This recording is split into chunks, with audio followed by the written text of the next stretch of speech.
Hi, and welcome to this Danfoss training video. Today we will talk about the AK-CC25 and how to set up the password when it is the first time you turn on your controller. I have separated a video with me using a physical controller to use as an example.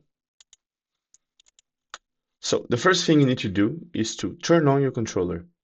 The first thing your controller will show is the software version. Then the display will show set and PS, indicating that it is necessary to create an access code.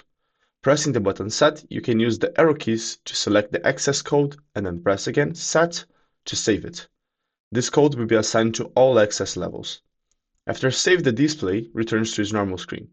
Now, if I want to make any change, it will ask me for the access level, L1, L2, L3, and the right code for it.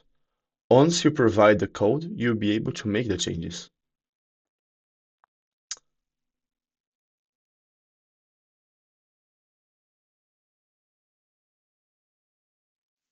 Please notice the following.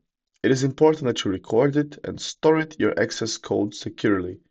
You can change your password using the Connect app on level L3 or using the Coolprog.